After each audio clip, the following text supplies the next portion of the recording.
Hi everybody and welcome to another Kalicube Tuesdays. I'm Jason Barnard and I'm here with Ruan Marinho. Is that correct? That is absolutely correct, yes. Thanks for having me, Jason. I appreciate it. Absolute pleasure. A quick hello and we're good to go. Welcome to the show, Ruan Marinho. You get pretty good. It's pretty good. Yeah, generally speaking, I get the pronunciation of the name better in the song than I do in spoken. I think I actually did it the other way around there. I got better spoken than I did in the song. Yeah. But that's not important. So today we're talking about combining the metaverse with digital marketing. You're a big fan of the metaverse and you've got loads of experience in digital marketing. How much experience in digital marketing? So right now it's about 5 years and counting. So I started doing digital marketing about 5 years ago. And initially I was helping my father with his painting business. So I made him a website. And this was when WordPress was the best option at the time. And I think content management systems like Duda have just definitely outgrown WordPress, for me at least. I know I'm going to ruffle a lot of feathers saying that. From there, he got leads online. And from then, it was just like I started a business out of it. And I never want to look back. Brilliant. Well, there are a couple of things though. Number one, I agree with you. I've been a WordPress user for years. And it's kind of default knee-jerk reaction. That's what you go for because everybody else is using it and because it's relatively simple. And then Anton Schulke convinced me to try Duda. And it took me 20 minutes to build a site. And I didn't have to think about anything. And it was so simple. And we've just triggered a knowledge panel for a client using a Duda website. Nice. And I don't know if it's Duda magic coming in, but it was faster, better, bigger, more impressive as a knowledge panel. And I think it's because of the simplicity of Duda. And the other thing is that people talk about 30% of the web is WordPress, but Duda is actually on an awful lot of sites because if I understand correctly, they also drive GoDaddy sites and GoDaddy sites, there are gazillions of those. So right. Duda is maybe 10% of the web, 15% of the web, I don't really know, but there's a huge number. So Google is incredibly good at digesting Duda sites. And the fact that you haven't heard of Duda, I think, not you personally, but the audience, doesn't mean to say it isn't a great platform to use. Now, that's a bit of advertising for Duda, but you're a Duda fan, is that right? Yeah, we've been using Duda for quite some time now. And coming from WordPress, it's been really, really great for the exact reasons you just said. Speed, quality, control, management, all of it makes it really easy for an agency. So we're big fans of it, and also a big fan of Anton as well. So me and Anton go back. He was at SEMrush when I met him. Yeah. And now he's at Duda. So it's funny because when he was at SEMrush, he was I was using Duda, and he started working there. So I was like, oh my God, that's perfect. Right, brilliant. No, Anton's a great guy. And now we're going to move on. Before talking about the metaverse and digital marketing, because you're creating a company to do with the metaverse, you say there's not very much to share there, except for the fact that's where you're going. And do you think we're all going into the metaverse, whether we like it or not? So I do have a few things to share there that I would love to share with you, and so you can actually see what this means. But I don't think every company is going to go into it, to be very honest with you. I think very specific segments and industries are going to go into it. For example, there's no reason why you need to enter a 3D interactive experience to buy an e-commerce product or to find a piece of information. But you may want to enter a 3D experience if you're trying to learn something. So I think there's going to be certain segments that go into it. I don't think it's going to impact every vertical of business. Right. Well, real estate would be one that I would think would be hugely beneficial or benefited by the metaverse and 3D interactive immersive experiences. How fun. We'll be talking about that and where we're going in digital marketing with that. Stick with us for that. But in the meantime, we're going to be talking about brand SERPs. I always start with this. I looked up your name. Is your name unique or fairly unique? Yeah, I think it is. If Google's showing that as me perfectly, I think nobody competes with me on my name. So I think that it's pretty unique. Those photos are terrible too. Like, I wish I could fix that. Well, you can. You just have to work on it, which is what we do at Kalicube. And you could join the Kalicube Knowledge Panel and Brand SERP Support Group and talk to us about how to do that. And it's actually really not very complicated. It's a question of dominant photos, dominant groups of photos, and then Google will show them in terms of the dominant photo from each of the dominant groups. And if you think of it that way, it's really easy to manage photos on Google. Secondly, I looked at your company, Develomark, and you have a Google business profile rather than a knowledge panel. And one of the things that strikes me about companies is that triggers, even here in France, So I look at that and I see a local company rather than a big agency. I would argue that's a problem. Would you think it's not a problem for you or for companies like you who are national or international but look like a local business when they've got the Google Business Profile triggering? That's an interesting question. I've never actually really thought about that. I think about it all day long. Yeah, I can tell. I can tell. I don't really know how that impacts us. I think we want to remain local because that's who our clients are. We don't work with any Right. like national brands, but also at the same time, we also want to look authoritative. So I've never really thought about that. You know, I'd love to hear kind of your thoughts on that because our clients are national, but a lot of them are local. But all of Right. them are local service-based businesses, so plumbers, doctors, dentists, those types of things. So it's really Brilliant. important that we look good to them. Yeah. And then anything outside of that is kind of just a brand play for us. So I'm happy the reviews are showing up there. We get quite a bit of good reviews, but ultimately, I would love to see what it would look like if we had a knowledge panel. Right. Yeah. I mean, we actually talked to somebody earlier on about using Kalicube Pro, which is an agency platform for knowledge panels and brand SERPs to integrate this for local businesses. And I tended to think local businesses are not going to have the budget to use something like Kalicube Pro, and it would be using a huge mallet to break a small nut. But actually, I think we can adapt Kalicube Pro for this purpose. So plumbers, electricians, local doctors would be able to get some value from Kalicube Pro through the agencies that use it. But you were talking about a knowledge panel, and one of the things we try to do is to get both the knowledge panel and the Google Business Profile. And then what Google will do is show the Google Business Profile when somebody is very local to you, and show the knowledge panel and then the Google Business Profile at the bottom of the right-hand side of the SERP when somebody isn't local to you. And then you're winning on both fronts. You're looking authoritative and you've got that local presence. So Yeah. There's the answer to your question, which you almost asked. Right. Brilliant stuff. Moving on, a quick announcement about us.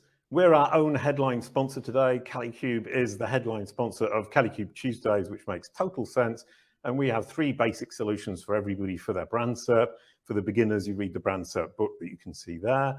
If you're an intermediate, you can take our brand SERP courses. And if you're a super expert, an agency, in fact, then you would want the SaaS platform Kalicube Pro, which helps build knowledge panels and manage brand SERPs. Kalicube, it's all about your brand SERP. Now, on to the metaverse with you, Ruan. First of all, define the metaverse, because I think it's a word people throw around and we don't really know what it means. Yeah, it's pretty straightforward. Basically, it's the collection of interactive experiences. If you go extreme, it's the collection of interactive experiences with the decentralized nature, meaning the user owns its contents and not the website platform owns its contents or the social media owns its contents. So the metaverse is experienced on the desktop or the mobile, not just VR.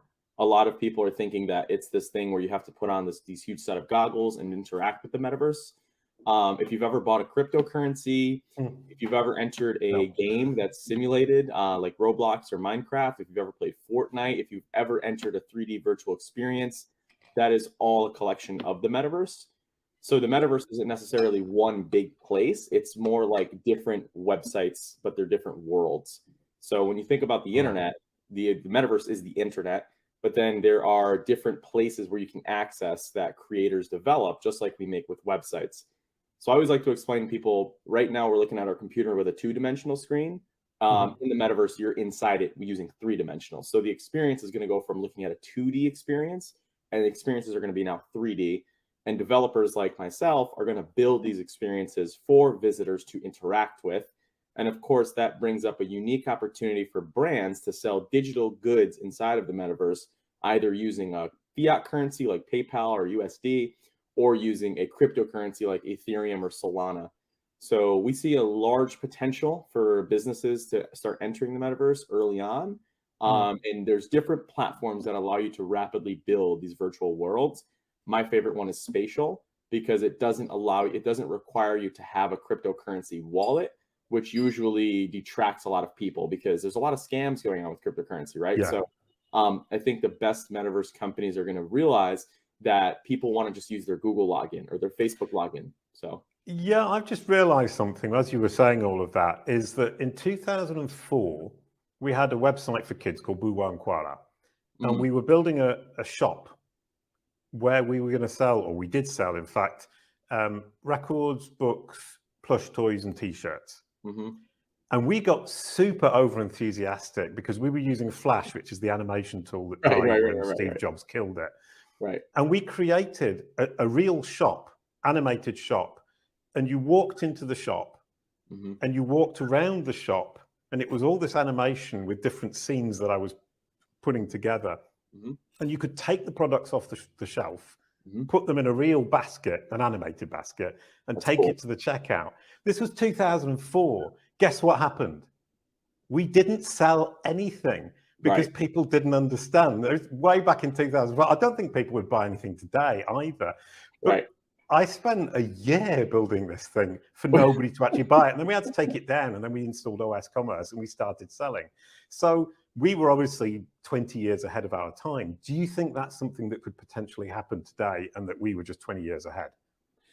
So first and foremost, that's pretty impressive that you were even doing something like that. You know, the challenge there is the devices that people had didn't acclimate with your technology, where now we have these rapid fire computers and phones. And right, but in fact, with Flash, there wasn't a problem with that. Anybody who had the Flash plugin could just go through it, and it actually worked on desktop. Mobile wasn't a thing back then. Yeah. The problem was that people were confused and didn't feel comfortable. And we realized that people would go in and they'd say, well, this is a game. So they didn't think they could actually buy anything. And if they did buy something, they'd pay money not to get something. So we made the mistake of making this virtual world that people thought, well, it's virtual, so I can't buy, so there's no point. So we didn't sell anything. They weren't ready and they didn't feel comfortable. Do you think that's still a problem, was my question, I think? I don't think so. I think at the time where 2004, the PlayStation 2 was coming out, and so people were getting familiar. I'm old. Yeah, right. Well, me too. People were getting involved with digital worlds, like Grand Theft Auto was a really big push in 3D worlds. And so now kids are growing up playing Roblox and Minecraft, and they're comfortable asking their parents to buy digital currency, to buy digital goods that aren't even real. So I think as that generation starts to grow, we're still a little too early right now. But I think as soon as Gen Z and Gen Alpha become a little bit older, brands are going to be they're going to rush to create these virtual worlds. Right. When they get their own credit cards and have enough money on the card of their own, that's when it's going to explode. Right. Sorry, carry on. I cut you off. Yeah, because they're going to be very comfortable with making that a meetup place with their friends and their families and all of the other colleagues that they've met. So a lot of kids are meeting people digitally. So they don't actually meet a lot of people until they're in like school physically. So but they're doing it early on as an avatar in a world where they have a money system like Robux, or they can buy a Robux and they can trade. So they're learning economics inside of these virtual worlds way before they ever touch a real dollar. So I think that as we see the future grow, I think we're still way ahead of it. I think I'm at that flash time that you were at when I'm building these things. And I'll send you an example of what that's like. But it's very similar to what you just said. You enter a world, you choose how your avatar looks. If you have a preset avatar, you use that avatar and then you experience. And it all follows you through. Well, actually, that's something else we did, is that the kids who signed up for an account, which was free, would create their own avatar using the little illustrated, parts of the body. And then the avatar would follow them around the website. Yeah. And it was huge fun. I spent hours building it or days building it. Really enjoyed building it. And that was something that kids really did latch onto even way back then. Right. The fact that they had a representation of themselves following them around the site as they played made them feel like they were part of the site. That was hugely powerful. Yeah, and I think that's identity at the end of the day. I've purchased digital collectibles that are in the thousands of dollars. And the reason why we purchase these things is because if we're going to be spending time in virtual worlds, I may want to be wearing a Nike hoodie, and Nike is the only person or the only entity who can issue that virtual good as an NFT. And so you're going to have a very similar situation to the real world. Why do people buy BMWs? Why do people buy Adidas? Why do people buy Nike? Well, it's because it's identity. So I think the avatar is going to play a major role in identity. And there's platforms like Ready Player Me that allow you to create one avatar and use them across all of the worlds. So decentralization is going to be critical, but uniformity is going to be even more important. Where right now we kind of have to adjust to the website's experience individually. In the near future, the website's going to have to adjust to us individually. And so that's going to change a shift in how we interact with experiences. Yeah, can you explain that in more detail? Because I was thinking every website's going to build their own system and nobody's going to fit into anybody else's system, and we'll move from one website to another and feel completely out of place. But you're saying we take our identity with us. How would that work? So it all happens with your wallet. So there's a wallet that allows you to carry a lot of the digital identity that you own. So when you think about it this way, right now we go to a website and they cookie us. And Yeah. so in the near future, our wallet's gonna basically confirm if we want to be cookied or not. And if not, the website will not be able to collect any information from us. And so it'll be a situation to where there will be, this organization of transferring assets and being able to use assets in different websites. That's kind of the whole point of it. But there's also going to be a situation to where we have complete control of what follows us and what doesn't through the digital wallet. And there's a lot of rumors that Apple is going to be a big player in this, especially with their XR headset coming out in July. And they have the wallet system already in the iPhone. So the moment that that happens, we could see a huge shift in importance of this world fast. But for right now, it will be a situation to where a search engine does not collect any of our information unless we grant it. And then from there, anything that we collect from a website, any valuable, any digital good can be used anywhere else. So Right. to think that Apple is going to play nice with Google and they're going to play nice with Facebook and they're going to do all this stuff is kind of a long shot. And that's why this whole ecosystem is being built right now, is because they have complete dominance of the user, where in the near future, the user is going to have complete dominance of the platform. Right. Well, there's a couple of things there. Number one is you talk about your own identity and your own data. And Alicia Korobka was talking to me about brand SERPs and knowledge panels. And what we do at Kalicube is rest back control of your data as Google shows it on the SERPs. And this example of your photo, which is why I've put that back up, is saying you can take control of the photos that Google shows. You can't do it 100%, but you can certainly get very close to control if you pay attention and you build it. So we're actually ironically using Google's own data to figure out how to take back control of ourselves from Google in Google's own results, which is delightful. And the metaverse sounds very much like a switch around for us all, in the sense that we then control our identity. But you said earlier on that it's not all industries, therefore it's only still partial control. Yeah, it'll always be partial control because there's just so many technologies that people opt into.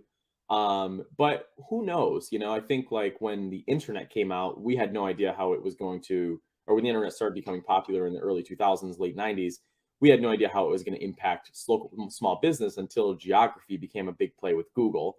So I think that right now we're building it for small business. We believe that there will be a need for a search engine almost where people can visit digital experiences. And we hope that when that becomes popular, we'll have tens of thousands built out. But to your point, I don't think it's going to impact every single industry. I don't think it's as big as an innovation as the internet or ChatGPT is. But I do still think that it's going to be critical to understand this, especially if you're an emerging brand. For example, I think it was JCPenney didn't get a website until like 2005.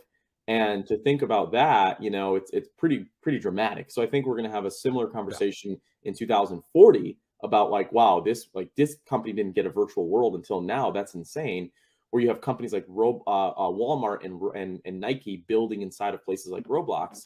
So they see the value of demonstrating their product to Gen Z and Gen Alpha. Right. Yeah, and kind of thinking back to back in the days of Boowa and Kwala, 2004, 2008, we were competing with a site called Club Penguin. And Club Penguin got bought by Disney. Yeah. And they and us both created these kind of virtual worlds that kids were living in. And one of the problems we had, at least with parents, is saying this is becoming addictive. And my child just wants to be in the Boowa and Kwala world all the time. Right. We spent a lot of time having Boowa and Kwala say to the children, now go out and play. Yep. And I think Club Penguin took it to another level of this entire virtual universe that Disney got. And I don't know what happened to them, but you nodded. Did you play in Club Penguin? I had a lot of friends that did. I never personally did. I was always playing the very violent video games. So I was never playing some of these internet-based video games. And I think that's because the PlayStation 2 at that time had much more processing power than the internet did. So I was able to play way better experiences with that. But to your point, that's exactly it. Things like that, things like Sims, all of those different types of virtual worlds were way ahead of their time. The only difference in those virtual worlds is you don't own any of it. Whereas the metaverse and with the blockchain, you actually own what you have with your wallet that is worth USD. So, for example, if you spend a year in Club Penguin and you decide to leave that ecosystem, you can trade your Club Penguin items to a member and actually get real money for it. Whereas the digital economics right now doesn't allow you to take your Instagram profile and sell it through the blockchain. It's usually a sketchy sale where you have to share login and information like that. Where a lot of the Web3 developers, what they're doing is they're creating an ecosystem where you can actually sell your digital goods for money instead of you use the platform for 10 years and then you don't own anything. Yeah, now I'm suddenly feeling very naive. People sell Instagram accounts? Oh yeah, for sure. Yeah, so I'm so naive. I'd never thought of it before. Yeah, it's sketchy, but it's like if you wanted to set up, if you wanted the name Jason on Instagram and somebody had it and they weren't using it and you offered them money, like they would sell it to you. But once again, you're sharing passwords. That's sketchy because they own it. Whereas an NFT, if Instagram did it as an NFT, the digital blockchain would have a record that you purchased it from that person, so it holds up better in court. And there are a bunch of slew of reasons that I won't get into as to why it's better. But using the blockchain creates complete transparency with digital assets, and that's why it's powering the metaverse. Right, okay. And earlier on, I was actually confusing virtual worlds with the metaverse. So the metaverse is a huge step away from that. Now, my question here is, Mark Zuckerberg, in my opinion, is starting to look a bit silly because he's obsessed by it, but his metaverse is, when I look at it, just looks cheap. Garbage. Yeah. Go ahead, say it's garbage. Yeah, I think Mark Zuckerberg, he's failing to realize one very big important concept with the metaverse, and that it's not Facebook and it's not centralized control, and it is built on a blockchain like Ethereum or Bitcoin or Solana. It's not built on the USD. And so I think he's going to have a lot of trouble getting people to use his platform for that reason. He has something called Horizon Worlds, which looks horrible, especially with all the money that they've developed. When I send you a link to an example, it already looks better than what Facebook's even made. So I think that Facebook, Apple, Google, they're going to miss a huge area of opportunity in integrating blockchain. But of course, that's scary for them because they're investing in an economy that's not even real. So yeah. Well, I mean, they're all investing in the walled gardens where they keep everybody for as long as possible. And you've got on SERP SEO because Google are keeping people. You've got Facebook desperately trying not to send people to websites, and LinkedIn not promoting content if it's got an external link. They're building these walled gardens, and you're preaching, as it were, the absolute opposite, which is freedom through your wallet. They don't want that. They're going to fight that tooth and nail, aren't they? They are. And I know Gen Z that don't even have Facebook. But they have Instagram, but then Gen Alpha, are they even going to have either of those? They might just have TikTok. And if we know the Asian community, they are very invested in Web3. They're actually the ones building almost the entire thing. So I think that we're going to see a large adaptation of which applications we use based on that walled garden approach, because we don't want to invest a ton of time and resources into a platform only to be not able to take any of the things we've invested in elsewhere, because emerging technologies are happening so fast. So I want to make sure that if I'm investing my time and energy into a virtual world, that I can exit and take it with me and make sure Facebook doesn't own all of it. And if that's the case, Facebook's going to have especially in the virtual world. It already has so much competition in the virtual world. But over time, I think that people are really going to value their resources and assets, especially if Apple and all these different places embrace the digital economic economy of Web3, which is having cryptocurrency in your wallet, or if Apple even made a cryptocurrency to use in its worlds. I think that that's going to become very, very bad for Facebook. Now, Facebook does have the hardware, so they have the Oculus, which once again really isn't that amazing. We're very excited to see what Apple's going to come out with, because Apple, like what you said, kids should be outside. Apple's going to integrate VR and AR. And so what you do virtually is going to take you physically in the real world. So we're very, very interested in seeing what that happens there. Right. I mean, so Apple, you think, are going to be the big player here? Based on their design and their cutting edge software and iOS, I know people are just like obsessed with iOS. I don't know, but there's a good chance they're going to beat Facebook on it, I think. Right. Yeah, and it makes total sense. I can I can see that happening. And the other thing that just struck me is that you were saying that the metaverse isn't necessarily for all industries.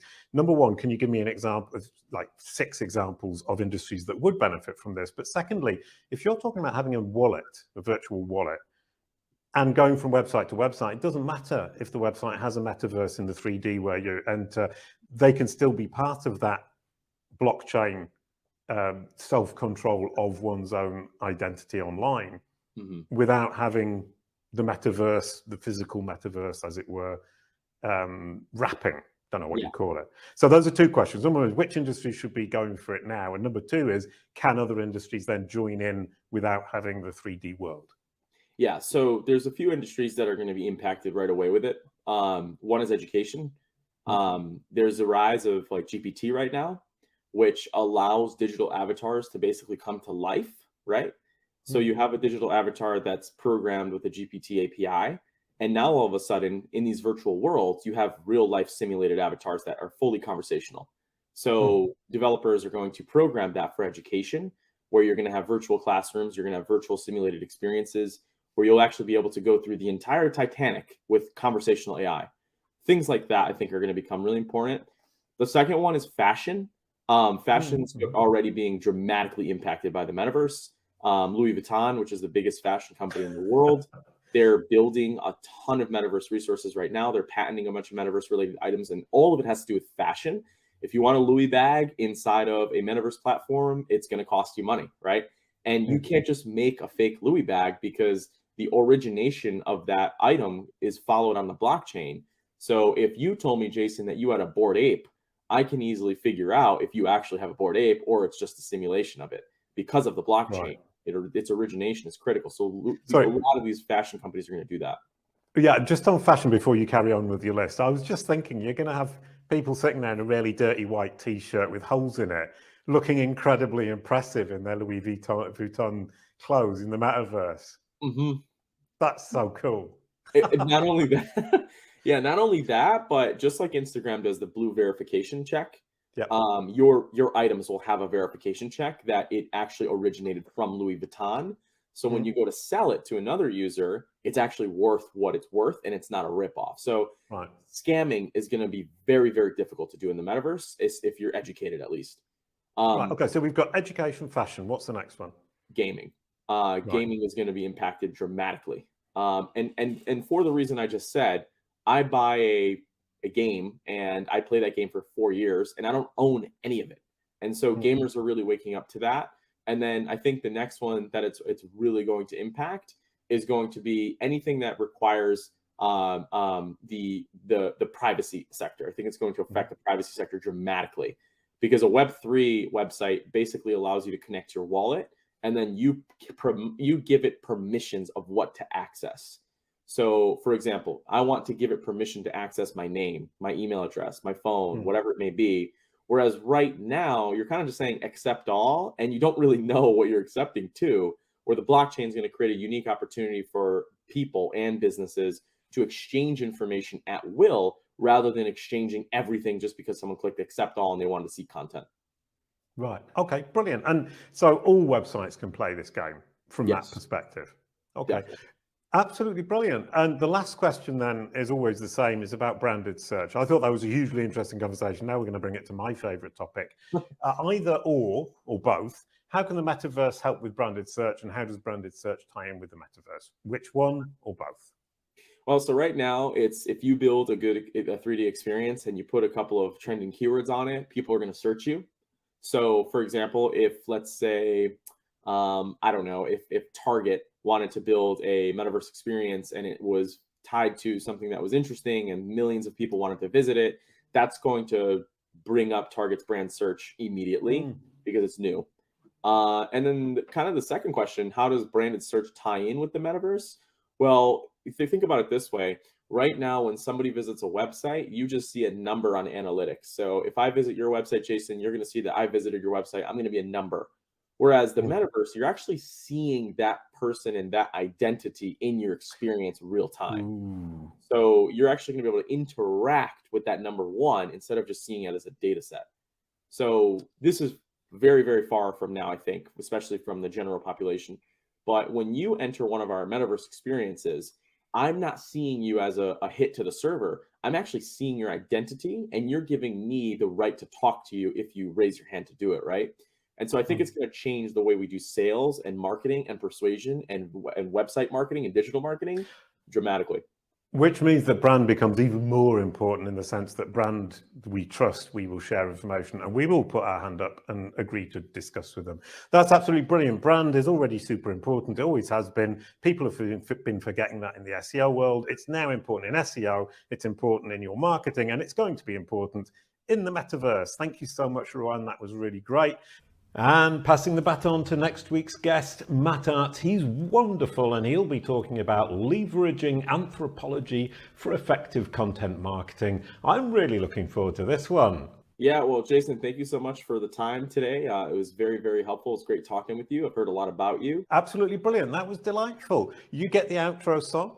A quick goodbye to end the show. Thank you, Ruan. It was a lot of fun. Thank you, Jason. Appreciate it. Kalicube. It's all about your brand, SERP.